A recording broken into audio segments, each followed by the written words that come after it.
डोरी सीरियल में आपको देखने को मिलेगा कि मान ने प्रपोज किया है डोरी को, डोरी ने थप्पड़ खींचकर मारा है दीप को और डोरी ने साथ छोड़ दिया है मान का। मान को समझाने की कोशिश की है कि मेरे लिए मेरे बाबा से ऊपर कोई नहीं है, मैं अपने बाबा को अच्छी तरीके से जानती हूँ, मेरे बाबा मेरे लिए भगवान है। लेकिन मान यहाँ पर जिद पे अड़ा रहता है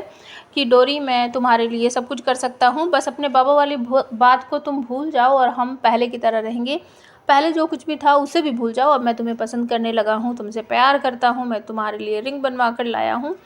और हम दोनों सच्चे मन से शादी करेंगे, उस शादी को निभाएंगे। इस तरीके से बहुत सारी बातें बोलता है। डोरी को कुछ समझ नहीं आता कि वो करे तो क्या करे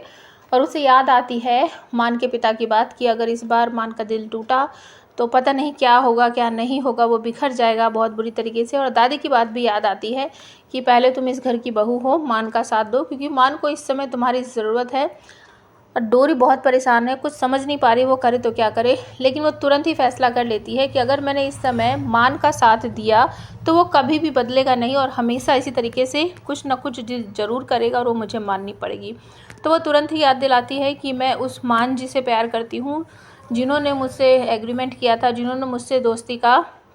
निभाना सिखाया था, जिन्होंने मुझे प्यार की अहमियत सिखाई थी, जिन्होंने सुभी को अपनाया था, मैं उस मान को पसंद करती हूँ। इस मान को तो मैं जानती ही नहीं हूँ, ये वाला मान तो सिर्फ अपने अपने बारे में सोच रहा है। जिस मान को मैं इतने लंबे टाइम से जानती हूँ वो पहले दूसरों की खुशी देखता है और उसके बाद अपनी खुशी देखता है। तो ये सारी बातें बोलकर डोरी मान की दी हुई अंगूठी निकाल कर गिरा देती है और कहती है कि मैं जा रही हूँ, मैं यहाँ नहीं रहूँगी और आप मेरा साथ दो या ना दो, मैं अपने बाबा को निर्दोष साबित करके रहूँगी। घर से बाहर निकलते ही दीप उसे परेशान करता है और कहता है कि मुंह खोलो, जितने पैसे तुम्हें चाहिए मैं देता हूँ और मेरी पत्नी बनकर आ जाओ।